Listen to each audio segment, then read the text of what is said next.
চন্দননগরের সেই বাড়িতে সেই রাতে যে ভয়ঙ্কর ঘটনা ঘটেছিল, আজ আপনারা শুধুমাত্র সেই ঘটনাটা শুনবেন তা কিন্তু নয়, তার সাথে সাথে সেই ভয়ঙ্কর অডিও ক্লিপও কিন্তু থাকছে আজকের এই এপিসোডে। এবং আপনাদের সামনে সেই ঘটনাটা নিয়ে আসছেন আপনাদের সকলের প্রিয় প্রফেসর রয়।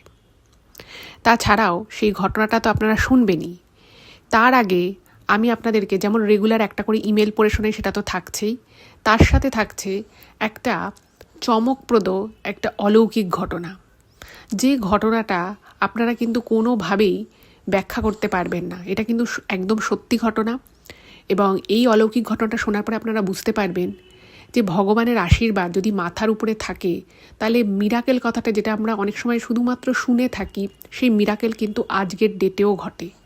এবং যার সাথে ঘটে সে কিন্তু বুঝতে পারে যে তার সাথে যেটা ঘটলো সেটা সত্যিকারেরই একটা চমকপ্রদ ভগবানের আশীর্বাদ বা মিরাকেল বলতে যেটা আমরা বুঝি, একমাত্র সেটা ছাড়া আর কিছু হতেই পারে না। তো আজকের এপিসোডটা দারুণ হতে চলেছে। নতুন বছরের এটাই আজকের প্রথম এপিসোড। আশা করছি আপনারা খুব এনজয় করবেন এবং আপনাদের এই নতুন বছর 2026 খুব ভালো কাটুক, সেই প্রার্থনা করি আজকের এই এপিসোড আমি শুরু করছি। তো সকলকে রিকোয়েস্ট করব, কেউ কোথাও যাবেন না, প্রত্যেকে পুরো ঘটনাটা প্রথম থেকে শেষ অবধি শুনুন। আপনাদেরও ভীষণ ভালো লাগবে এই ঘটনাটা, এবং আজকের এই এপিসোডটা সকলের পুরো মনে রাখার মতো হতে চলেছে, এটুকু বলতে পারি। নমস্কার শ্রোতা বন্ধুরা, ভূত ভগবান চ্যানেলে আপনাদের সকলকে অনেক স্বাগত। আশা রাখছি সবাই খুব ভালো আছেন, আনন্দে আছেন, সুস্থ আছেন, আর ভূত ভগবান চ্যানেল এনজয় করছেন। যদি ভালো লাগে অবশ্যই চ্যানেলটাকে সাবস্ক্রাইব করবেন, ভিডিওগুলোকে লাইক করবেন, আর কমেন্ট করে জানাবেন এপিসোড শোনার পরে আপনাদের ঠিক কেমন লাগলো। আর যদি আপনাদের জীবনে এরকম কোনো ভৌতিক, অলৌকিক, দৈবিক, অতিজাগতিক কিছু ঘটে থাকে, তাহলে সেগুলো কিন্তু আপনারা আমাদের কাছে লিখে পাঠিয়ে দিতে পারেন। তার জন্য আপনাদেরকে আমাদের চ্যানেলের ডেসক্রিপশানে যেতে হবে, দেখবেন সেখানে আমাদের ইমেল আইডি মেনশন করে দেওয়া আছে। সেই ইমেল আইডিতে ইমেল করে আপনারা আপনাদের সেই ঘটনা কিন্তু আমাদের কাছে অনায়াসেই পৌঁছে দিতে পারেন। আর একটা রিকোয়েস্ট করব, যদি সম্ভব হয় ভিডিওগুলো আপনাদের ফ্রেন্ড এবং ফ্যামিলির মধ্যে একটু শেয়ার করে দিন। আপনারা ফেসবুক, হোয়াটসঅ্যাপ যে কোনো মাধ্যমে কিন্তু ঘটনা শেয়ার করতে পারেন। এটুকুই বলার ছিল। এবারে আমি চলে যাচ্ছি আজকের ইমেলে। আপনারা অনেকেই জানেন যে একটা নতুন সেগমেন্ট শুরু হয়েছে, যেখানে প্রচুর মানুষ তাদের বিভিন্ন বিষয় নিয়ে ইমেল করছেন। তো সেই ইমেলগুলোই আমি একটা একটা করে পড়া আপনাদের সামনে শুরু করেছি। তো আজকের আমি যে ইমেলটা আপনাদের সামনে এখন বলবো, সেই ইমেলটা আমাকে আমাদেরই একজন সাবস্ক্রাইবার করেছেন। তিনি জানিয়েছেন যে তিনি আমাদের চ্যানেলের ঘটনা নিয়মিত শোনেন, এবং তিনি আজকে একটা অদ্ভুত জিনিস লিখেছেন। অবশ্যই আমি এই সেগমেন্টে, যেহেতু সবাই তো আবার ব্যক্তিগত বিষয় নিয়ে লেখেন, তো আমি সেই জন্য নামটা প্রকাশ করি না। তো তিনি একটা খুব অদ্ভুত জিনিস লিখেছেন, তো সেটা আমি আপনাদেরকে বলছি। সেই দাদা জানিয়েছেন যে ওনার 1.5 বছর হয়েছে বিয়ে হয়েছে, এবং প্রথম 6-7 মাস উনি ওনার স্ত্রীর সাথে খুব ভালো সময় কাটিয়েছেন, সেটা উনি নিজেই লিখেছেন। বাট তারপরে উনি যেটা লিখেছেন যে উনি যখনই আর কি ওনার শ্বশুর বাড়িতে যান ওনার স্ত্রীর সাথে, তো তখন উনি দেখতেন, মানে বিয়ের 5-6 মাস পর থেকে উনি বুঝতে পারতেন যে ওনার শ্বশুর মশাই এবং ওনার এক শালা রয়েছে, তারা মানে এই শ্বশুর মশাই আর ওনার শালা কখনো যেটা হতো যে উনি যখন ওনার স্ত্রীর সাথে ওনার শ্বশুর বাড়ি যেতেন, তারা এই দাদার বাড়ি ঘর কীরকম বা তাদের সংসার কিভাবে চলছে সেই নিয়ে বেশ কিছু মন্তব্য করতেন।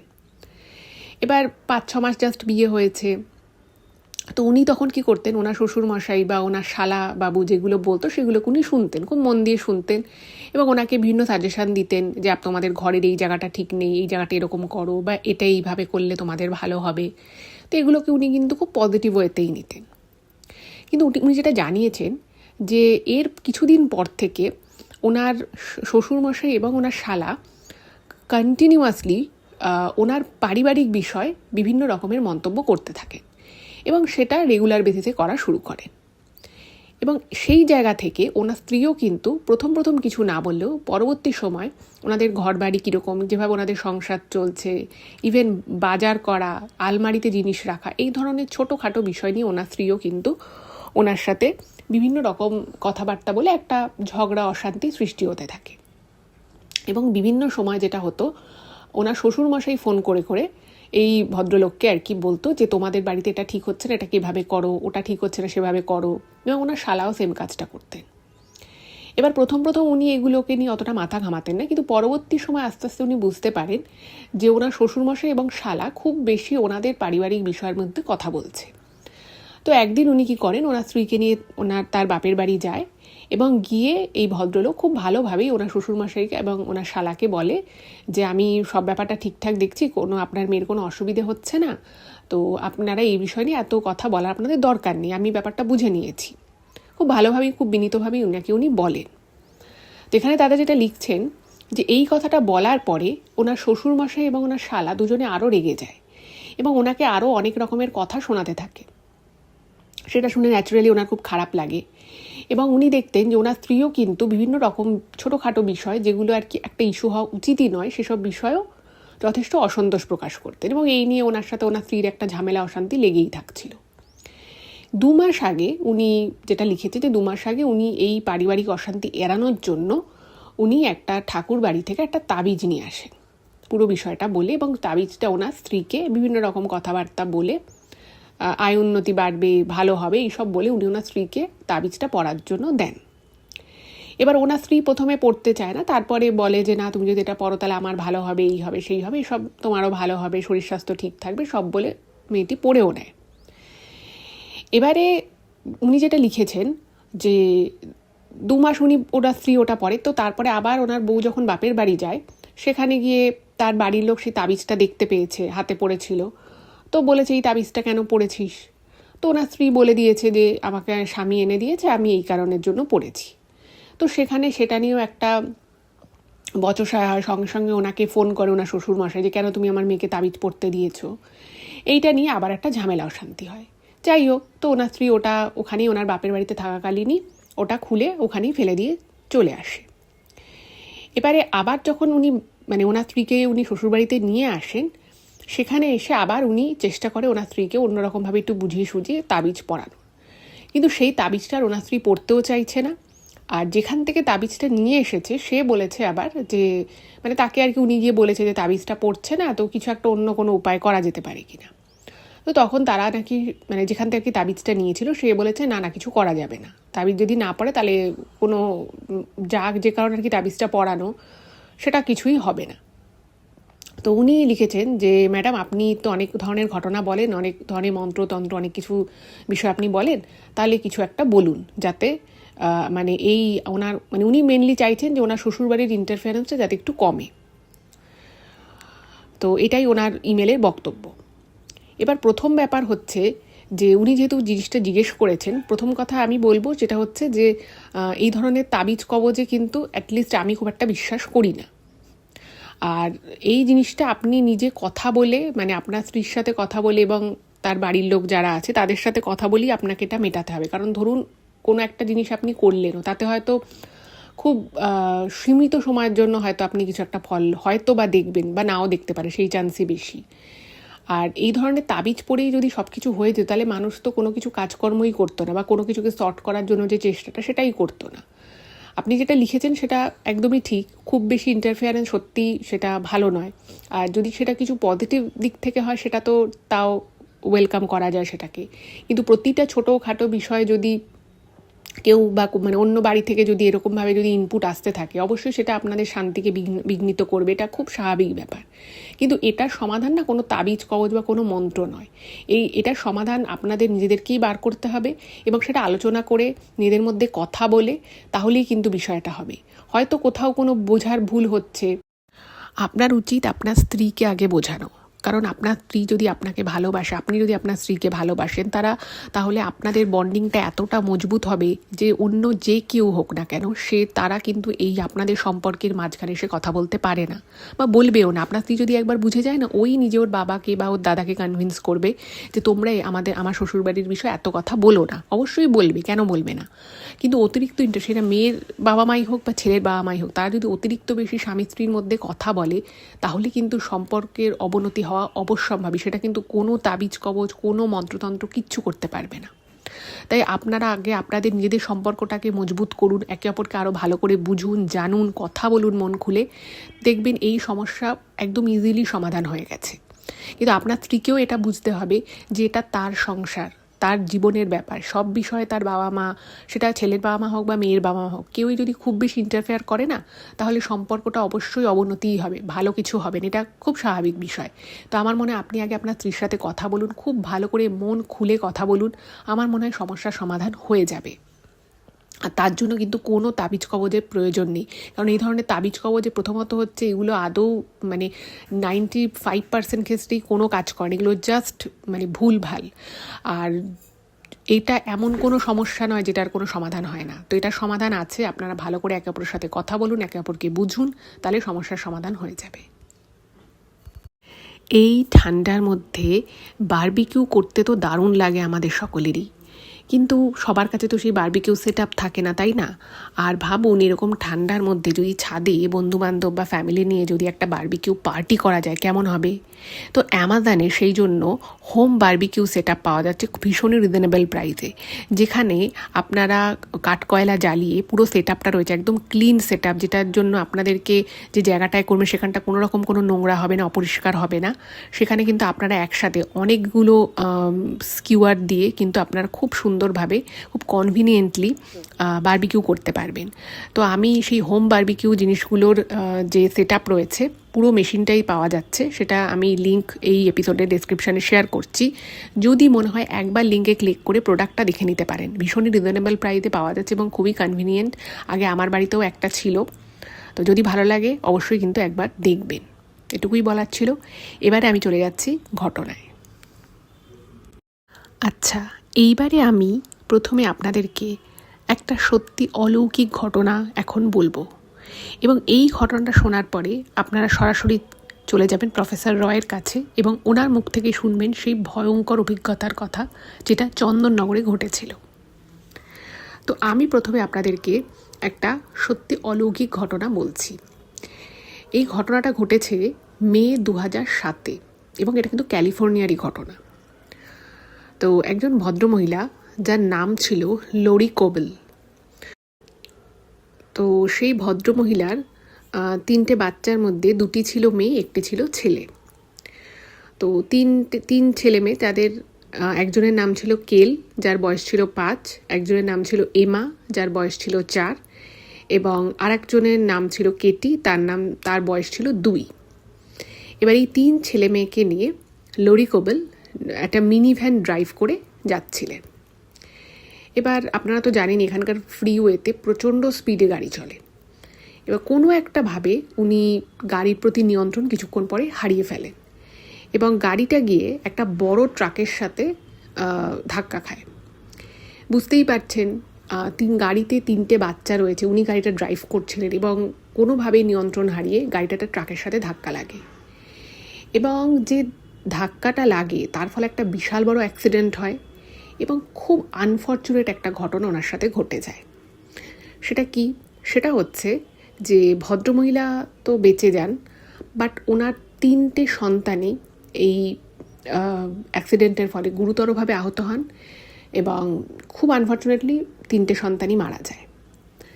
এবার বুঝতেই পারছেন, একজন মায়ের কাছে বা বলা যেতে পারে মা বাবার কাছে তাদের 3টে সন্তান একই অ্যাক্সিডেন্টে একসাথে মারা যাওয়াটা কতটা ট্রমাটিক হতে পারে। আপনারা যারা নিজেরা মা বাবা তারা তো বুঝতেই পারছেন, বাট যারা এখনও মা বাবা হননি তারাও বুঝতে পারছেন কিছুটা হলেও যেটা কতটা বিশাল শক একজনের কাছে। একটা অ্যাক্সিডেন্ট ঘটলো, সেখানে 3জন সন্তানই তার কিন্তু মারা গেল এবং বাচ্চাগুলো ছোটো ছোটো ছিল, একজনের বয়স 4, একজনের 4 আর একজনের 2। তো বুঝতেই পারছেন কতটা খারাপ একটা ঘটনা ওনার সাথে ঘটলো, এবং স্বাভাবিকভাবে উনি এবং ওনার হাজবেন্ড দুজনেই একদম ডেভাস্টেটেড হয়ে পড়ে এবং এই শোকটা ওনাদেরকে একেবারে যাকে বলে জীবিত অবস্থায় মৃত বানিয়ে দেয়। এভাবে মোটামুটি যাই হোক কোনোভাবে ওনারা এই শোকটা নিয়েই জীবন কাটাচ্ছিলেন এবং এই ঘটনার যাকে বলে 1 বছর 1.5 বছর পরে উনি আবার কনসিভ করেন এবং উনি যেটা বলেছেন যে এই কনসিভ করাটা কিন্তু একটা খুব অদ্ভুত বিষয় ছিল, কারণ সেই সময় ওনাদের যে মানসিক অবস্থা ছিল, যে ট্রমার মধ্য দিয়ে ওনারা যাচ্ছিলেন 3টে সন্তানকে হারিয়ে, ফলে সেই জায়গা থেকে উনি যে কিভাবে কনসিভ করেছিলেন সেটা উনি নিজেও ঠিক বুঝতে পারেননি যে কীভাবে কনসিভ হলো। যাই হোক, কনসিভ হওয়ার পরে উনি যখন ডাক্তারের কাছে প্রথমবার ভিজিটে গেলেন, সেখানে গিয়ে যখন ওনার আল্ট্রাসাউন্ড করা হলো, তখন উনি জানতে পারলেন যে ওনার গর্ভে একটি নয় বা দুটি নয়, তিনটি সন্তান একসাথে রয়েছে, ট্রিপলেটস অর্থাৎ। এবার ভাবুন, একজন মায়ের সাথে যে ভয়ঙ্কর দুর্ঘটনাটা ঘটে গেছে, তারপরে কনসিভ করাটাই একটা বিশাল বড় মিরাকল, তারপরে আবার উনি ট্রিপলেট নিয়ে উনি কনসিভ করলেন। এটা একটা বিশাল বড় একটা মানে ওনার কাছে আর একটা শকিং ব্যাপার ছিল যে উনি কীভাবে কনসিভ করলেন এবং তা আবার ট্রিপলেট কনসিভ হয়ে গেল। যাই হোক, তো এইভাবেই কিন্তু আস্তে আস্তে ওনার প্রেগনেন্সি সময়টা কাটতে থাকে এবং উনি নিজে না পুরো বিষয়টায় খুবই একটা অন্য রকমের ফিলিংসের মধ্য দিয়ে যান, যেখানে উনি 3টে সন্তানকে হারিয়েছেন, আবার সেই 3 ট্রিপলেটসই উনি কনসিভ করেছেন। তো ওনার মনে একটা অলওয়েজ চিন্তাভাবনা আসতে থাকে যেন পুরো প্রেগনেন্সিটা খুব ভালোভাবে যায়, কোনো রকম কোনো খারাপ কিছু যেন না ঘটে, যা হয় আর কি এরকম একটা বিষয়ে চলে যাওয়ার পরে। এবং যেটা ঘটনা ঘটে সেটা হচ্ছে যে ওনার যখন আস্তে আস্তে সময় এগিয়ে আসে প্রসব করার, তো উনি সেই 3টে হেলদি বাচ্চাই প্রসব করেন এবং অদ্ভুতভাবে ভগবানের লীলা দেখুন, ওনার মানে 2জন ছেলে আর একটি 2জন মেয়ে এবং একটি ছেলে বাচ্চা মারা গেছিল। উনি যখন ডেলিভার করেন বেবি, তখনও কিন্তু ঠিক ওনার 2টো মেয়ে এবং 1 ছেলে সন্তানই জন্মায়। ভাবুন, ভগবান যে 3জন সন্তানকে ওনার কোল থেকে কেড়ে নিয়েছিল, ঠিক সেইভাবেই কিন্তু ওনার কোলে সেই 3টে সন্তানই ফিরে আসে। একদম সেই আগে যেরকম 2টো মেয়ে 1টা ছেলে ছিল, ওনার এবারে কনসিভ করেন একসাথে 3টে বাচ্চা এবং সেখানেও কিন্তু ওনার 2 মেয়ে 1 ছেলেই হয় এবং 3টে বেবি কিন্তু একদম হেলদি হয়। অনেক সময় ট্রিপলেটসে দেখা যায় যে একটি বাচ্চার হয়তো কোনোভাবে নিউট্রিশন ঠিকমতো পৌঁছয় না, তো একটি বাচ্চা একটু কমজোরি হয়ে যায়। এটা ট্রিপলেটসের ক্ষেত্রে কিন্তু অনেক সময়ই হয়, অনেক কমন ফ্যাক্টর এটা। বাট ওনার ক্ষেত্রে কিন্তু কোনো রকম প্রেগনেন্সিতে কোনো অসুবিধে হয়নি এবং 3টে সন্তানই একদম হেলদি জন্মায়। এটা কিন্তু একদম সত্যি ঘটনা। আপনারা যদি গুগল করেন এই ঘটনাটা কিন্তু হয়তো পেতে পারেন, কারণ এটা একটা বিশাল নিউজ হয়েছিল সেই সময়। মানে এটা সত্যিকারেরই, ওনাকে যখন পরবর্তী সময় ওনাকে বা ওনার হাজব্যান্ডকে যখন জিজ্ঞেস করা হয় এই বিষয়টা সম্পর্কে, ওনারা কিন্তু বলেন যে মানে ওনারাও বিশ্বাস করেন এটা, যে ওনাদের কাছে ওনাদের সেই মৃত 3 সন্তানই আবার ফিরে এসেছে, ভগবান তাদেরকে ফিরিয়ে দিতে বাধ্য হয়েছেন। কারণ মানে বলে না যে মা বাবার যে শোক, সেই শোকটা হয়তো কোনোভাবে ভগবানের দৌড় অবধি পৌঁছেছিল। তিনি হয়তো দেখেছিলেন যে সত্যি এরা খুব কষ্ট পাচ্ছে, তাই হয়তো ভগবান আশীর্বাদ করে তাদেরকে তাদের সন্তান এইভাবে ফিরিয়ে দিয়েছে। এবং যে 3টে সন্তান উনি হারিয়েছিলেন, সেই 3টে সন্তান কিন্তু ট্রিপলেটস ছিল না। তাদের একজনের বয়স 5 ছিল, একজনের 4, একজনের 2। কিন্তু ভগবান যখন ফিরিয়ে দিলেন, 3জনে কিন্তু একবারে ভরে, হাত ভরে ফিরিয়ে দিয়েছেন, 3জনকে একসাথে। তাহলে আপনারাই বলুন যে এই বিষয়টা ভগবানের আশীর্বাদ বা ভগবানের লীলা ছাড়া আর কী হতে পারে? মানে আমরা যতই ভাবি যে মেডিকেল তো অনেক উন্নতি করে নিয়েছে, অনেক কিছু আবিষ্কার হয়ে গেছে, কিন্তু তারপরেও তো আমরা প্রতিনিয়ত অনেক কিছু দেখছি, অনেক ধরনের অনেকের কমপ্লিকেশনস হচ্ছে, সমস্ত মেডিসিন চলা সত্ত্বেও অনেকের অনেক রকমের দুর্ঘটনা ঘটে যাচ্ছে। কিন্তু এত কিছুর মাঝখানেও অলৌকিক বিষয় কিন্তু সত্যিই হয়। আর এটা কিন্তু মানে এরকম নয় যে সেটা কোনো একটা নির্দিষ্ট জায়গাতেই হয়। ভগবানের যদি আশীর্বাদ থাকে না, আপনি পৃথিবীর যে কোনায় থাকুন না কেন, ভগবান আপনাকে সেখান থেকেই আশীর্বাদ করবেন, সেখান থেকেই তিনি আপনাকে সাপোর্ট করবেন। এবং এই যে লরির জীবনের যে ঘটনাটা, এটা কিন্তু সেটাকেই ডিনোট করে। আর ওনারা বারবার বলেছেন যে এই যে ওনার কনসিভ করাটা, এই যে তার সন্তান, এটা একটা মানে অদ্ভুত বিষয়। এটা ওনারা কোনোদিনও ভাবতেই পারেননি যে উনি কনসিভ করবেন এবং তারপর ওনার ট্রিপলেটস হবে এবং সেই 2 মেয়ে 1 ছেলেই হবে। তো আমি এই ঘটনাটা যখন প্রথম শুনি, আমার কিন্তু ভীষণ অদ্ভুত লেগেছিল এবং মনে হয়েছিল যে সত্যিই ভগবান আছেন। হ্যাঁ, অনেক কিছু হয়তো আমরা যেগুলো অনেক আমাদের আশেপাশে দেখতে পাচ্ছি, যেগুলো হয়তো আমাদের শুনতে ভালো লাগছে না বা দেখতে ভালো লাগছে না, বাট স্টিল এমন ঘটনাও ঘটছে যেটা কিন্তু আজকের ডেটেও মানুষকে অবাক করে দেবে, যার কিন্তু কোনো ব্যাখ্যা সেভাবে পাওয়া যায় না। এটা কিন্তু একটা সেরকমই ঘটনা। আশা করি আপনাদের ভালো লাগলো। এবারে চলুন প্রফেসর রয়ের কাছ থেকে আমরা শুনে আসি সেই ভয়ঙ্কর অভিজ্ঞতার কথা। চলুন শোনা যাক। হ্যালো সবাইকে, আমি প্রফেসর রয়। আবার বেশ কিছুদিন পর আপনাদের সবার সামনে চলে এলাম। ভূত ভগবানকে অনেকদিন ধরেই ভাবছিলাম যে নতুন কোনো ঘটনা যদি পাই, সত্যিকারের কোনো ঘটনা যেটা মনের ভেতর ভয় জাগাতে পারে, এরকম কোনো ঘটনা যদি খুঁজে পাই তাহলে অবশ্যই পাঠাবো, আপনাদের সামনে আসবো। ঘটনাবশত আজকের ঘটনাটা অত্যন্ত ভয়ের, এবং তার আরেকটা প্রধান কারণ হচ্ছে অনেক দিন পর কোনো একটি ঘটনার সঙ্গে আমাকে পাঠিয়েছে একটি অডিও রেকর্ডিং। এবং বিশ্বাস করুন, আমি যখন রাত্রিবেলা প্রথম হঠাৎ করেই রেকর্ডিংটা শুনে ফেলেছিলাম, আমি অত্যন্ত ভীত হয়ে পড়ি এবং যথেষ্ট ভয়ের। তো আজকের এই রেকর্ডিংটা যারা খুব দুর্বল মনের, বা যারা একটুতেই ভয় পেয়ে যান বা ভূতের সিনেমা দেখেন না, তারা একটু অ্যাভয়েড করে যাবেন। কেননা হতে পারে আপনার এই অডিও রেকর্ডিংটা বা সাউন্ড রেকর্ডিংটা আপনাদের মনে বেশ ভয়ের সৃষ্টি করবে।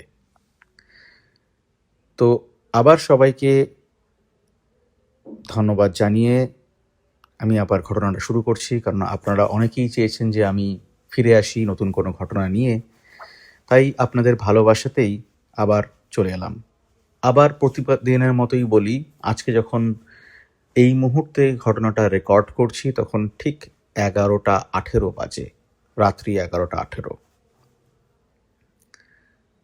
চারপাশে শব্দ প্রায় নিভে এসেছে, তবু এই ধরনের ঘটনাগুলো বলতে গেলে বেশ ভয়ই করে। কিন্তু যেহেতু দিনের বেলা সময় পাই না, তো রাত্রিবেলাতে বসেই রেকর্ডিংটা করছি। সরাসরি ঘটনায় চলে যাই। এই ঘটনাটা আমাকে লিখে পাঠিয়েছিলেন একজন।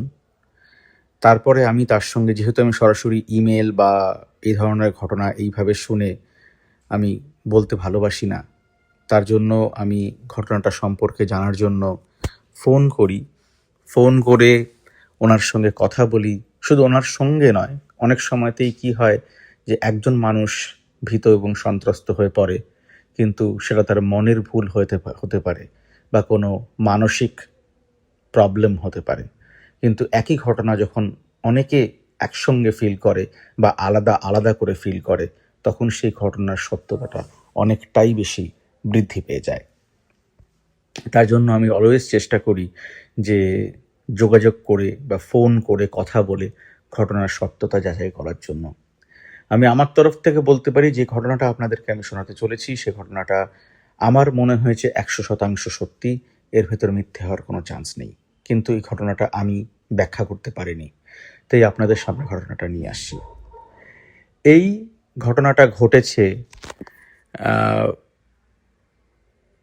কলকাতার কাছে একটি জায়গা, তার নাম চন্দননগর। আপনারা অনেকেই চন্দননগরের নাম শুনেছেন, কেননা জগদ্ধাত্রী পুজো ওখানে খুব পপুলার। অনেক কারণ ছাড়া সত্ত্বেও শুধুমাত্র এই একটা কারণের জন্যই চন্দননগরকে আমার মনে হয় অনেকেই জানে। তো সেখান থেকে আমার কাছে যিনি পাঠান তিনি একজন বয়স্ক লোক, এবং যিনি পাঠান তার নাম সৌমেন চক্রবর্তী। আমার নামটা প্রকাশ করতে কোনো অসুবিধে নেই, উনি আমাকে বলেছেন আমি নাম প্রকাশ করতে পারি। এবং যদি কেউ এই মুহূর্তে চন্দননগর থেকে আপনারা কেউ শুনছেন, তাহলে যদি আপনারা সৌমেন চক্রবর্তীকে চেনেন তাহলে হতেও পারে আপনারা চিনে গেলেন, তাতে ওনার কোনো অসুবিধে নেই, তাই আমি নামটা প্রকাশ করলাম। উনি বাড়ির অ্যাড্রেস বলতে আমাকে বারণ করেছেন, তাই বাড়ির অ্যাড্রেস বলবো না। তো ঘটনাটা আমি শুরু করছি। এই ঘটনাটা কিন্তু অলরেডি এখনো চলছে, মানে এখনো ওনারা ফেস করছেন। এবং এই ঘটনাটা সূত্রপাত হয়েছিল মোটামুটি আজ থেকে 4-5 মাস আগে। উনি প্রথম মনে করতে পারেন লাস্ট ইয়ার, মানে 2025, মানে আমরা জাস্ট নতুন বছরে পা দিলাম, 2025-এর অগস্ট মাস নাগাদ থেকে ওনার একটা অদ্ভুত ঘটনা আমাদের বাড়িতে ঘটে। প্রথমত বলে দিই, ওনারা কিন্তু চন্দননগরে নতুন, পুরনো নয়, আর এটা কোনো রেন্টেড হাউস নয়। ওনারা বাইরে থাকতেন, আউট অফ স্টেট থাকতেন। ওনারা অনেক দিন আউট অফ স্টেট ছিলেন, এবং তারপরে ওনারা কর্মসূত্রেই এখানে আসেন এবং পুরো ফ্যামিলি শিফট করেন। এবং কিছুদিন একটা জায়গায় রেন্টেড থাকার পরে ওনারা চেষ্টা করেন যে একটা বাড়ি বা ফ্ল্যাট নেওয়ার, এবং ভাগ্যক্রমে ওনারা একটা পুরনো বাড়ি কেনেন এবং সেটাকে রেনোভেট করে নেন। অনেক সময় কি হয় যে অনেক জমিতে পুরনো বাড়ি থাকে, সেটা থাকার যোগ্য থাকে না, বাট ওনারা যেটা বললেন যে বাড়িটাকে ওনারা রেনোভেট করে থাকা শুরু করেন। বাড়িটা যথেষ্ট ভালো বাড়ি ছিল, মানে খুব পুরনো বাড়ি ছিল না, এটাই ওনার বক্তব্য। তো ওনারা থাকতে শুরু করেন প্রায় বছর খানেক, কিন্তু ঘটনাটা শুরু হয় কিন্তু অগস্ট মাস থেকে। তো উনি বলছেন, সোমবাবু বলছেন যে প্রথম যেদিন ওনারা ঘুমিয়ে আছেন, উনি বলতে উনি এবং ওনার স্ত্রী, ওনার ওয়াইফ, কেননা ওনার ছেলে বাইরে হোস্টেলে পড়াশুনো করে। তো বাইরে বলতে আউট অফ স্টেট, মানে ওনার ছেলে কলকাতায় পড়াশুনো করে না, বাইরে স্টেটে পড়াশুনো করে। তো উনি এবং ওনার ওয়াইফ দুজনে রাত্রিবেলা শুয়ে আছেন ঘরে। ঘরে আসবাব বলতে একটা খাট নর্মাল, একটা সাইড টেবিল, আর খাটের ঠিক উল্টো দিকে একটা আলমিরা কাম, ওটাকে বলে হচ্ছে আয়না লাগানো আছে, সব কিছু করা আছে, that is your dressing table. আয়না কাম ড্রেসিং টেবিল একটা আছে। ঘরের ভিতর বেশি আসবাবপত্র কিন্তু নেই। তো উনি একদিন রাত্রিবেলা উনি শুয়ে আছেন, ঘুমিয়ে আছেন, ওনার হঠাৎ করে রাত্রিবেলাতেই ওনার ঘুম ভেঙে যায়। উনি বলছেন জেনারেলি কিন্তু ওনার রাত্রিবেলা ঘুম ভাঙা বা ওয়াশরুম যাওয়ার কোনো রকম অভ্যেস ওনার নেই, কিন্তু হঠাৎ করে কি হয়, হঠাৎ করে সেদিন ওনার ঘুমটা ভেঙে যায়। এবং উনি ঘুম ভেঙে, অনেক সময় মানুষের ঘুম ভেঙে গেলে মনে হয় যে ঘুমটা কোনো শব্দে ভাঙলো বা কোনো থার্ড সাউন্ডে ভাঙলো বা এরকম কিছু। তো উনি বলেন যে ওনার মনে হলো যে কিছু একটা আচমকা কোনো শব্দে বা ওনাকে কেউ যেন ঝাঁকিয়ে দিল টাইপের, এরকমভাবে ওনার ঘুমটা ভাঙে। এবং উনি ঘর অন্ধকার করে ওনারা শোন, ঘরের মধ্যে কোনো লাইট ওনারা জ্বালিয়ে শোন না, বহুদিনের অভ্যেস ওনার কথা অনুযায়ী। তো উনি ঘুম ভেঙে গিয়ে আধো ঘুমে চোখ বন্ধ অবস্থাতেই উনি শুনতে পারেন যে ঘরের একদম ভেতর থেকে একটা ব্যাঙ্গিং সাউন্ড, মানে কোনো একটা দরজা বা কোনো একটা জানলা বা কোনো একটা কিছুতে যদি ঠক ঠক করে কেউ ঠোকা দেয়, খুব ধীরে, খুব মৃদু একটা আওয়াজ হচ্ছে। এবং ঘরের পরিবেশটা খুবই অদ্ভুতভাবে ভারী হয়ে রয়েছে। এইটুকু ওনার প্রথম দিনের অভিজ্ঞতা। এবং সেটাকে তিনি খুব একটা গায়ে মাখেন না। ওনার মনে হয় আশেপাশে কোনো বাড়িতে হয়তো কোনো মিউজিক সিস্টেম চলছে বা কোনো কাজকর্ম হচ্ছে, সেখান থেকে ভাইব্রেশনটা কোনোভাবে ঘরে ফলো হয়েছে। আমরা জানি যে অনেক সময় কি হয়, বিজ্ঞানে একটা ব্যাপার আছে, যারা আপনারা শুনছেন তারা যদি বিজ্ঞানের ছাত্র হন তাহলে বুঝতে পারবেন যে ফ্রিকোয়েন্সি ম্যাচ করে গেলে অনেক সময় কি হয়, অনেক দূরের কোনো একটা সাউন্ড কিন্তু আপনার কাছাকাছি কোনো বস্তুতে সেম ফ্রিকোয়েন্সিতে ভাইব্রেট করতে পারে। তো এইটা উনি ভাবেন। তো ভেবে উনি ঘুমিয়ে পড়েন, ওনাকে মাথা সেভাবে ঘামান না। তারপর উনি ওটা সম্পর্কে ভুলেও যান। এরপরে 3-4 দিন পরের ঘটনা, ওনার রাত্রি 10:30 11টার পর থেকেই ওনারা যখন ওই বেডরুমে রয়েছেন, মানে শোয়ার তাগিদ করছেন, সেই সময় ওনার মনে হয়, ওনার দুজনেরই, মানে স্বামী স্ত্রী দুজনেরই মনে হয় যে ঘরের ভেতর একটা খুব বাজে ফাউল স্মেল, মানে একটা পচা টাইপের গন্ধ। পচা বলা যায় না, উনি বলছেন, মানে একটা গন্ধ যেটাকে আপনি ঠিক ডেসক্রাইব করতে পারবেন না, একটা বাজে টাইপের একটা গন্ধ ওনারা ফিল করেন। ওনারা ভাবেন যে ঘরের মধ্যে হয়তো কোনো র্যাট বা কেউ হয়তো কিছু একটা হয়তো মরেছে বা কিছু একটা হয়েছে, বা কোনো একটা পোকা বা কোনো কিছু একটা হয়তো কোনো খাবার পচেছে, হয়তো কোনো কোনায় পড়ে রয়েছে, এসব কিছু কারণে হয়তো একটা ঘরের ভিতরে ফাউল স্মেল তৈরি হয়েছে। তো উনি ব্যাপারটাতে মাথা ঘামান না। কিন্তু রাত্রি প্রায় 2টো থেকে 2:30 এরকম সময়ের মধ্যে ওনার ঘুম ভেঙে যায়, আবার একই রকম একটা সাউন্ডে। এবং উনি শুনতে পারেন যে একই রকমভাবে শব্দটা আসছে, কিন্তু শব্দটা আগের থেকে যেন আরেকটু জোরে, এবং মনে হচ্ছে একদম স্পষ্ট শব্দটা কিন্তু ওনার ঘরের ভেতর থেকেই আসছে। এবং তার সঙ্গে একটা তীব্র ফাউল স্মেল ঘরের ভেতর। উনি সঙ্গে সঙ্গে ঝাঁকিয়ে দিয়ে ওনার ওয়াইফকে ডাকেন। ওনার মনে হয় যে ওনার হ্যালুসিনেশন হচ্ছে, কিন্তু ওনার ওয়াইফও কিন্তু ঘাবড়ে যান এবং এটাকে অ্যাপ্রুভ করেন, এটাকে এগ্রি করেন যে ঘরের মধ্যে সত্যি উনিও একটা ফাউল স্মেল পাচ্ছেন, তার সঙ্গে সঙ্গে কিন্তু এই সাউন্ডটা কিন্তু উনিও শুনতে পাচ্ছেন। ওনার মনের মধ্যে একটা ভয় হয় যে আশেপাশের তলায় বা কেউ ঢুকে পড়েনি তো, মানে কোনো মানুষের কিন্তু হুট করে প্রথমে কিন্তু ভূতের ভয় হয় না। অনেকে মেইনলি কিন্তু মানুষের ভয় হচ্ছে কোনো রকম চোর ডাকাত বা কোনো কিছু বাজে কিছু ঘটছে কিনা। তো ওনারা বিছানা থেকে ওঠেন, ওনারা কিন্তু কোনো রকম ভয় সেভাবে পান না। বিছানা থেকে ওঠেন, লাইট জ্বালেন এবং বিছানা থেকে ওঠার মুহূর্তে, যে মুহূর্তে ওনারা বিছানা থেকে উঠে মাটিতে পাটা দিয়েছেন, সঙ্গে সঙ্গে সাউন্ডটা কিন্তু বন্ধ হয়ে যায়। ফলে গিয়ে যখন লাইটটা ওনারা অন করেন, ওনারা কিন্তু ঘরের মধ্যে গন্ধটা রয়েছে কিন্তু কোনো সাউন্ড কিন্তু নেই। It's a pin drop silence kind of staff, মানে কিন্তু কোনো রকম শব্দ কিন্তু নেই। ওনারা কিছুক্ষণ অপেক্ষা করেন লাইট জেলে, লাইট অফ করে ওনারা শুয়ে পড়েন। আর কোনো শব্দ ওনারা সেদিন শুনতে পারেন না। উনি সেদিন ঠিক করেন যে উনি একটা ঘড়ি রাখবেন এবং দেখবেন যে ঠিক কোন সময় ওনারা ঘুম থেকে উঠছেন এবং কোন সময় ওনারা প্রথম ওনাদের ঘুমটা ভাঙলো। এবং অদ্ভুত বিষয় উনি বলছেন, সকালে যখন ওনারা ঘুম থেকে উঠছেন তারপরে কিন্তু ওদের ঘরের ভেতর কিন্তু কোনো ফাউল স্মেল বা দিনের মধ্যে কখনোই কিন্তু কোনো ফাউল স্মেল কিন্তু থাকছে না। এটা খুবই অদ্ভুত বিষয়। যদি কোনো রকম কিছু পচে গিয়ে থাকে বা কিছু থাকে, রটেন কিছু ঘরের থেকে যেখান থেকে স্মেলটা তৈরি হচ্ছে, তাহলে কিন্তু দিনের বেলাতেও থাকবে। কিন্তু এই গন্ধটা ওনারা কিন্তু রাত্রি 11টা এবং স্পেসিফিক্যালি বলতে গিয়ে উনি পরে মেপে একদম সময় দেখে বলেছেন যে মোটামুটি 11টা 25 এই সময়ের পর থেকেই ঘটনাটা ঘটে। 11টা 30ও নয়, একদম 11টা 25 পর থেকে ঘরের বাতাসটা কিন্তু যেন পরিবর্তন হয়ে যাচ্ছে। তো আমি জিজ্ঞেস করি যে ওনাদের ঘরের জানলা দিয়ে কি দেখতে পাওয়া যায় বা ওনাদের ঘরের আশপাশটা কীরকম। তো উনি বলেন যে ওনার যে ঘরটা সেটা নর্থ ফেসিং জানলা রয়েছে এবং ঘরটার এক পাশটা, যে পাশটা দিয়ে ওনারা আছেন, সেই পাশটা, যেহেতু ওই পাড়াটা একটু পুরনো এবং ওই পাড়ার ওই বাড়িটার, মানে ওনারা পুরো বাড়িটাই কিনেছেন তো ওনারা, এবং একতলা বাড়ি ওটা।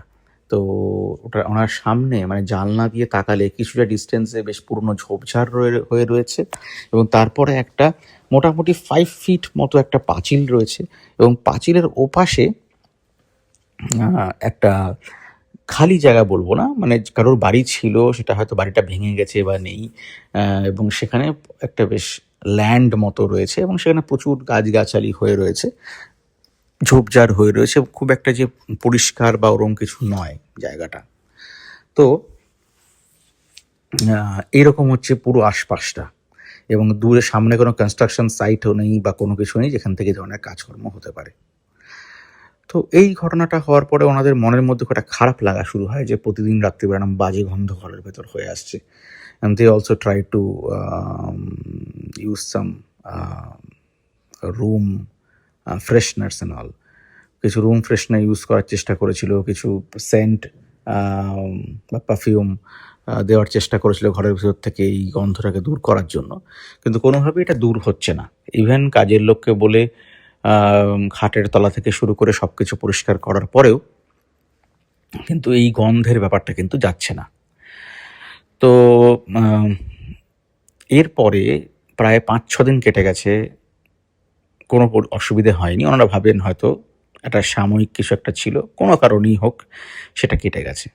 কিন্তু 6-7 দিন পরে ওনার ঘুম ভাঙে, শব্দে নয়, ওনার ঘুম ভাঙে একটা অদ্ভুত ব্যাপারে। সেটা হচ্ছে ওনার মনে হয় যে ওনার মুখে একটা বাতাস এসে লাগলো এবং উনি স্পষ্ট বুঝতে পারেন যে ঘরের বাতাস প্রচণ্ড ভারী হয়ে গিয়েছে এবং ঘরের ভেতর তীব্র একটা স্মেল, যেটা একটা পচা স্মেল, অনেকটা ফল পচে গেলে যেরকম গন্ধ হয় সেরকম গন্ধ উনি বলছেন। বিশেষ করে ফল, কমলা লেবু বা আপেল এরকম যদি পচে যায় এবং ঘরের মধ্যে রাখা থাকে যে স্মেলটা হবে, ঠিক সেরকম টাইপের একটা স্মেল ঘরের ভেতর।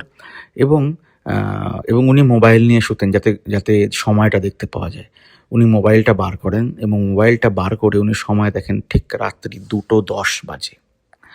এবং উনি যে মুহূর্তে সময়টা দেখেন রাত্রি 2:10 বাজে, সেই সময় উনি দেখতে পারেন যে শুনতে পারেন যে ঘরের ভেতর ওই থার্ড সাউন্ডটা জোরে জোরে হচ্ছে।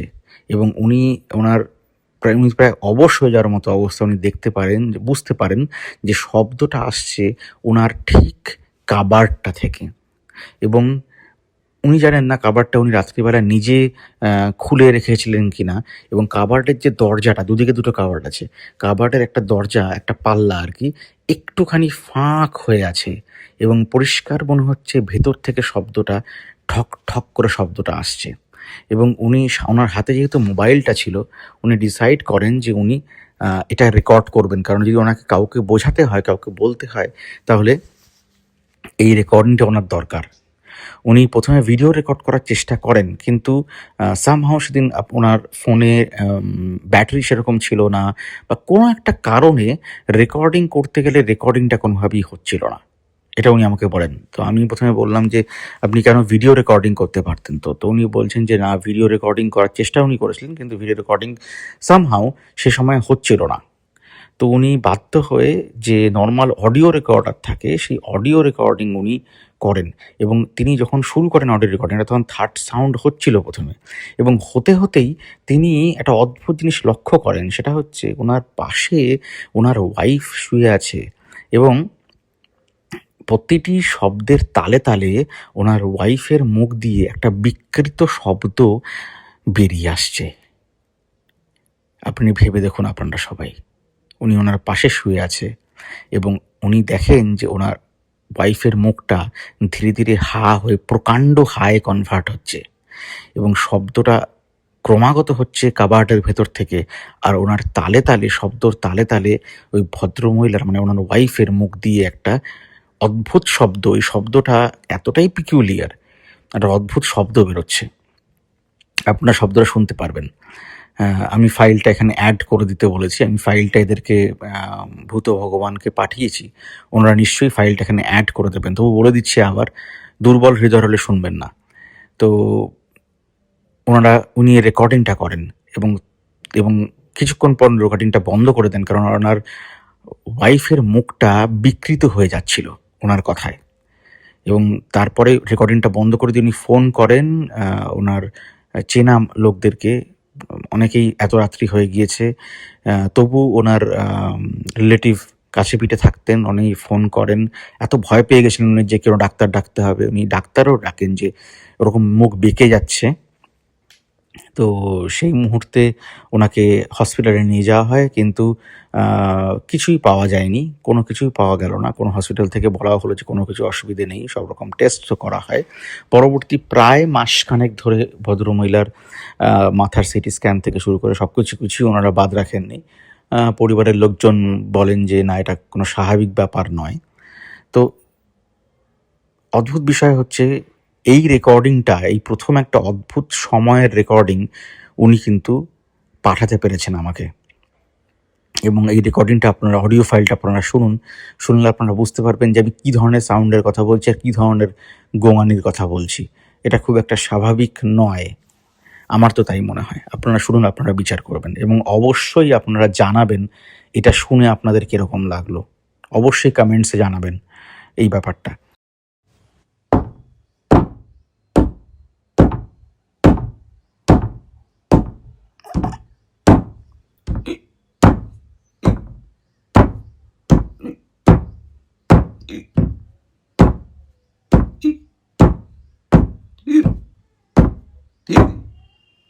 যাই হোক, এবার আমি প্রসিড করি এর আগে কি হলো। সেটা হচ্ছে, ওনার শারীরিক অসুস্থতা ভেবে তো বিভিন্ন ডাক্তার ওনারা দেখানো শুরু করেন। কেননা এই প্রায় 2-3 দিন পরপরই কিন্তু এই ঘটনাটা ঘটা শুরু হয়, এবং ডাক্তার প্রায় 7-8 দিন সময়, 10-15 দিন সময় নেয়, এবং সমস্ত রকম টেস্ট করা হয়, এবং সব কিছুই নেগেটিভ আসে। এবং সত্যি বলতে কি, ওনার ওয়াইফের ভিতর কোনো অসুবিধেই ছিল না, কোনো শারীরিক অসুবিধে বা মানসিক অসুবিধে পারফেক্টলি হেলদি বলতে যেটা বোঝায়, ওনারা দুজনেই কিন্তু হেলদি ছিলেন, কোনো রকম হেলথ কোনো ইস্যুস কিন্তু ওনাদের ছিল না। তো এই যে ডাক্তার দেখানো হচ্ছে, তার পাশাপাশি কিন্তু এই ঘটনাগুলো কিন্তু বন্ধ হয়নি। এই ঘটনাগুলো কিন্তু ক্রমাগত চলে চলেছে, মানে এই 5 দিন 6 দিন 7 দিন গ্যাপে গ্যাপে কিন্তু চলছে। আমি সিমিলার কাইন্ড অফ ইনসিডেন্টসগুলোকে বাদ দিয়ে আমি পরবর্তী যে ঘটনাটা যাচ্ছি সেটা হচ্ছে 7-8 দিন পরের একটা ইনসিডেন্ট, এবং এই ঘটনাটা ঘটছে সেপ্টেম্বরের মাঝামাঝি বা সেপ্টেম্বরের শেষের দিকের ঘটনা এটা। এবং অনেকেই ওনার রিলেটিভরা ওনাকে কিন্তু রেকর্ডিং করতে বারণ করেছিল, কেননা রেকর্ডিং করলে বা এরকম কিছু করলে আরও খারাপ কিছু হতে পারে, এরকম কোনো ভয় ওনাদেরকে দেখানো হয়। তার জন্য ওনারা কিন্তু কোনো ভিডিও বা অডিও রেকর্ডিং এরপরে করেননি। তো that is the only recording that I have, যেটা আপনারা শুনতে পারেন। তো সেপ্টেম্বরের মাঝামাঝি বা শেষের দিকে এরকম একটা রাত্রিবেলা ওনার ঘুম ভাঙে, উনি মোবাইলে আবার টাইম চেক করেন, ইট ওয়াজ অ্যারাউন্ড 2:10, অ্যান্ড উনি ওনার ওয়াইফকে ওই আওয়াজটা শুরু করার আগেই ধাক্কা দিয়ে তুলে দেন, কেননা এর আগের কদিন কিন্তু ওরকম মুখ বেঁকে যাচ্ছে এবং একটা অদ্ভুত টাইপের পাথরের মতো একটা জড়তা চলে আসছে, সেটা থেকে বাঁচার জন্য, যেটাকে অনেকে বোবায় ধরা বলে, ওরকম টাইপের হয়ে যাচ্ছিল। তো সেটাকে থেকে বাঁচানোর জন্য, সেটা থেকে যাতে না হয় এর জন্য উনি ওয়াইফকে তুলে দেন। তো একই রকম শব্দ হচ্ছে। এটার সঙ্গে সেদিন যে অদ্ভুত বিষয়টা ঘটে সেটা হচ্ছে, প্রথম যখন ওনার ঘুম ভাঙে উনি এতটাই আঁতকে ওঠেন, উনি দেখতে পারেন একদম পরিষ্কার, ওই গন্ধের সঙ্গে ওই শব্দের সঙ্গে উনি পরিষ্কার দেখতে পারেন যে ওনার বেডের ঠিক পাশে, ওনার মাথার কাছে, উনি যে সাইডটা শুয়ে আছেন, ওনার মাথার কাছে একটা দীর্ঘাঙ্গী লোকই বলা উচিত, লোক মানে সে ছেলে মেয়ে সেটা আমরা জানি না, উনিও বুঝতে পারেননি, একটা দীর্ঘাঙ্গী লোক সে দাঁড়িয়ে রয়েছে। এবং সবচেয়ে অদ্ভুত এবং ভয়ের বিষয়, বলতে গিয়ে আমার এখন গায়ে গুজবাম্প হচ্ছে, সেটা হচ্ছে ওই লোকটার মাথাটা একদম ঘরের ছাদের সঙ্গে ঠেকে রয়েছে। মানে ধরে নিন, মানে মোটামুটি পুরনো দিনের বাড়ি, যদি খুব পুরনো দিন নাও হয়, minimum height will be 10 feet। 10 ফুটের নিচে তো কেউ ছাদ বানায় না। তো 10 ফিট লম্বা একটা দেহ, একটা মানুষ, এবং উপর থেকে নিচ অবধি একটা কালো অবয়বে ঢাকা, হাতগুলো প্রকাণ্ড লম্বা, এবং অত উপর থেকে হাতগুলো শুরু হয়ে সে হাতগুলো শেষ হয়েছে ওনার মানে খাটের কাছাকাছি গিয়ে, এবং একটা কালো ধূসর একটা অবয়বের মতো। উনি দেখে প্রচণ্ড ভয় পেয়ে যান, মানে আটকে অজ্ঞান হয়ে যাওয়ার মতো অবস্থা। এবং উনি মুহূর্তে দেখেন যে ওই অবয়বটা যেন ওনার দিকে মাথা একটু নিচু করে তাকিয়ে আছে ওনাদের দিকে, এবং তার পরের মুহূর্তেই কিন্তু অবয়বটা ভ্যানিশ হয়ে যায়। এবং তারপরে উনি তার ওয়াইফকে ডাকেন, এবং ওরা প্রচণ্ড ভয় পেয়ে গিয়ে সেদিন লাইট জ্বালিয়ে শোন। তো সেদিনের ঘটনাটার কোনো রেকর্ডিং উনি করতে পারেননি, কারণ ওনার মানসিক অবস্থা ওনার ছিল না ওরকম রেকর্ডিং করার, ওরকম একটা অদ্ভুত জিনিস দেখার পরে। তারপরে উনি বলছেন যে এই ফ্রিকোয়েন্সিটা বেড়ে গিয়ে এভরি অল্টারনেট ডে হয়ে পড়ে। তো সেই অল্টারনেট ডে হওয়ার পরে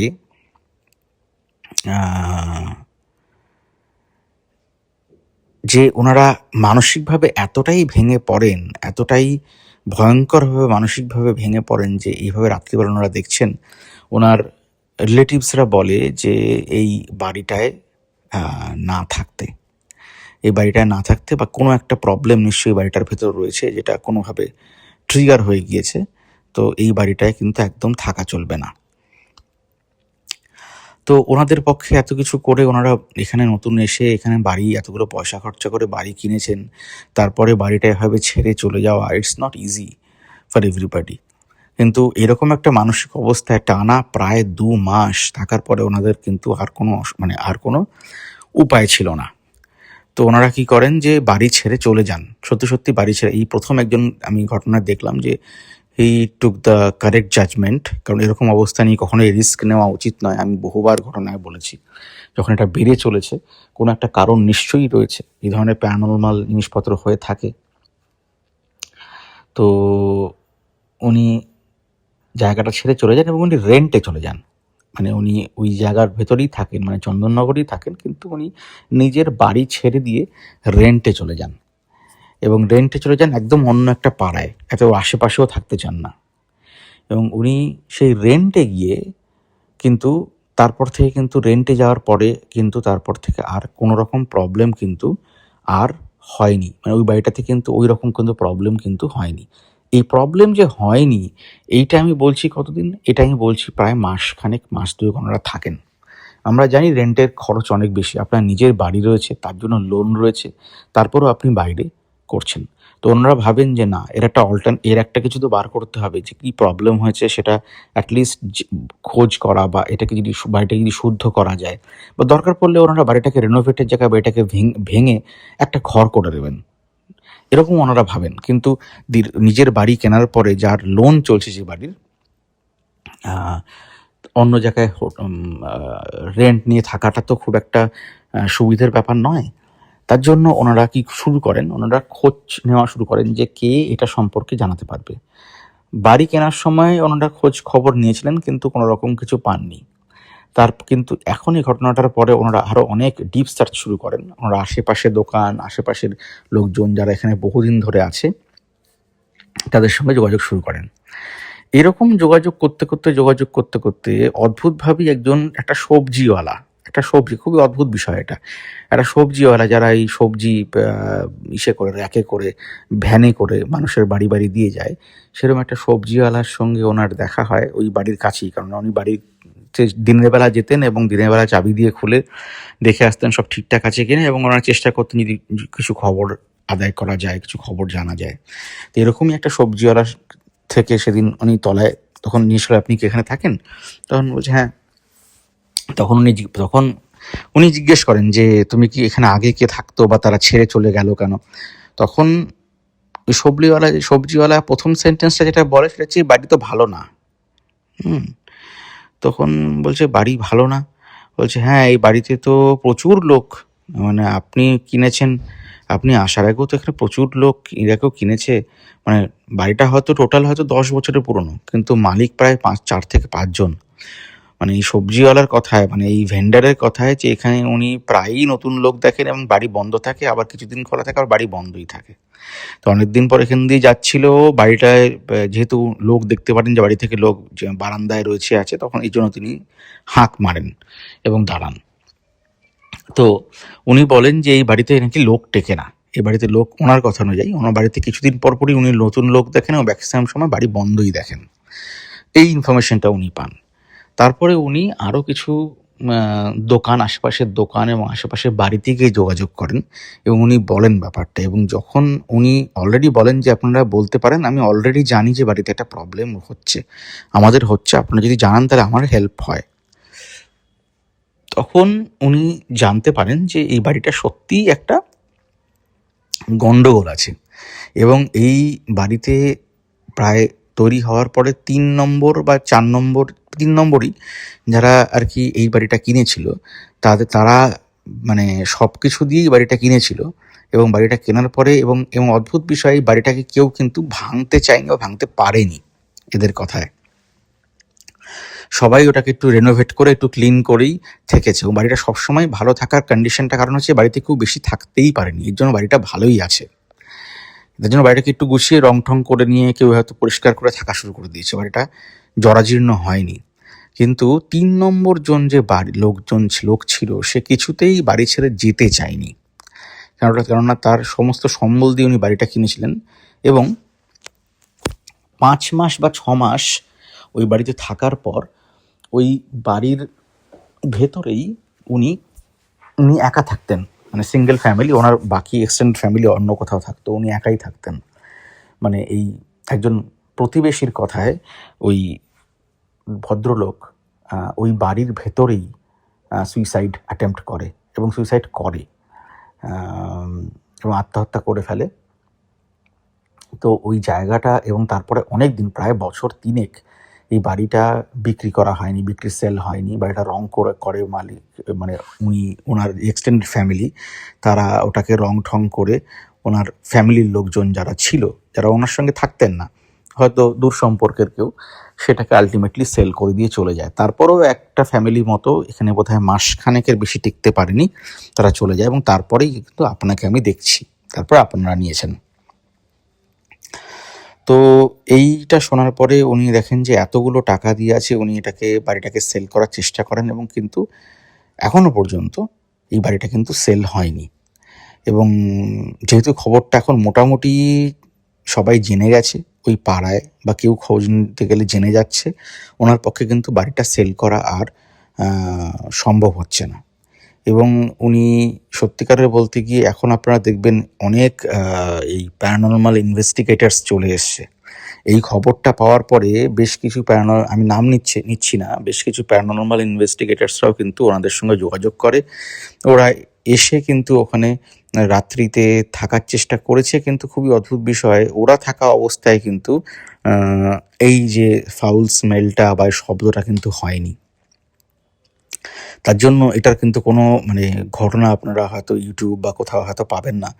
তার কারণটা হচ্ছে এটা কিন্তু ওদের সামনে হয়নি।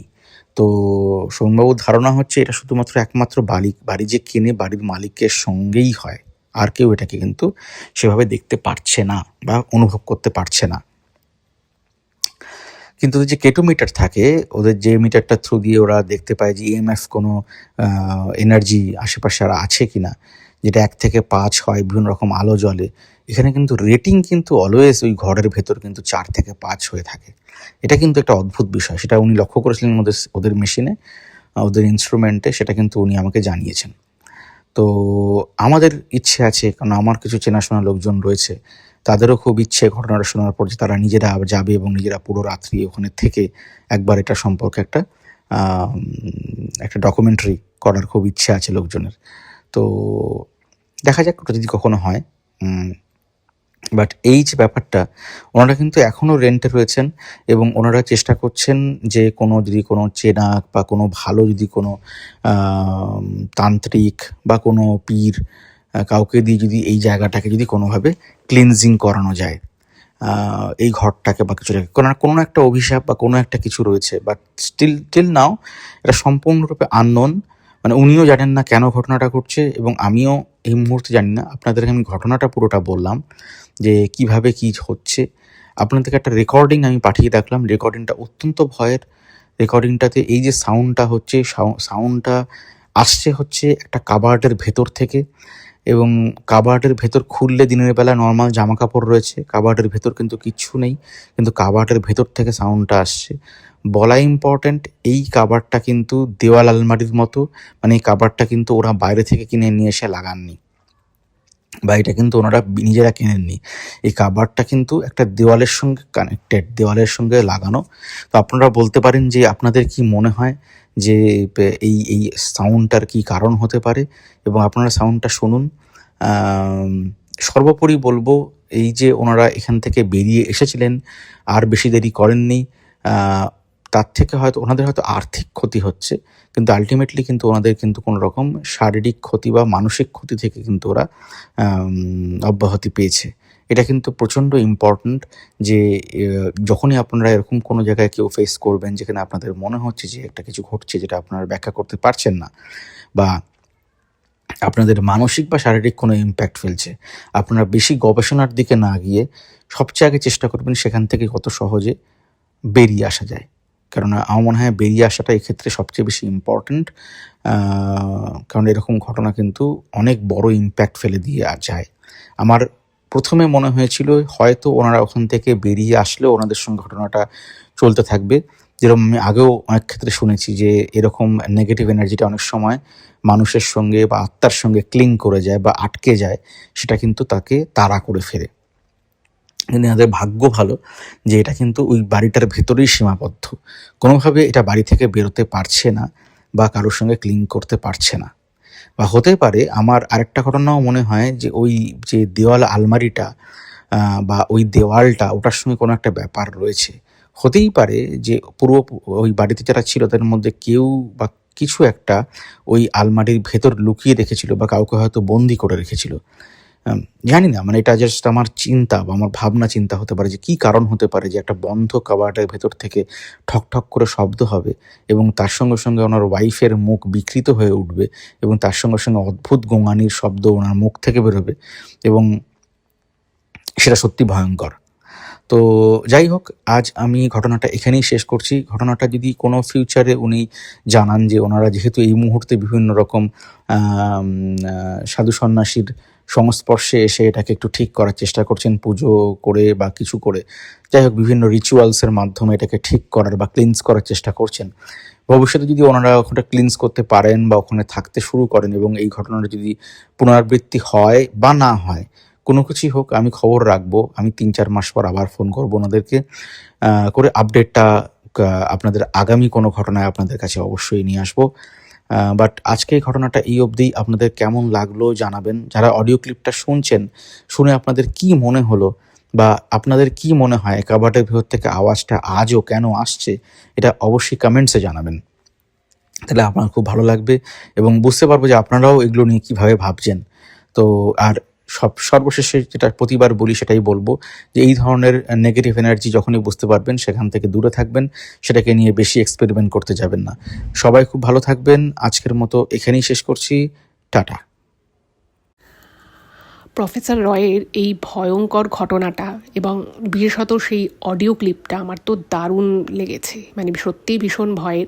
আর ভাবুন যে মানে যারা এগুলো ওইখানে দাঁড়িয়ে এক্সপেরিয়েন্স করেছিল তাদের না জানি কতটা ভয় লেগেছিল। মানে আমরা শুনছি আমাদের এত ভয় লাগছে, যারা ওইখানে প্রেজেন্ট ছিল তাদের ভাবুন অবস্থাটা কী হয়ে গেছিলো।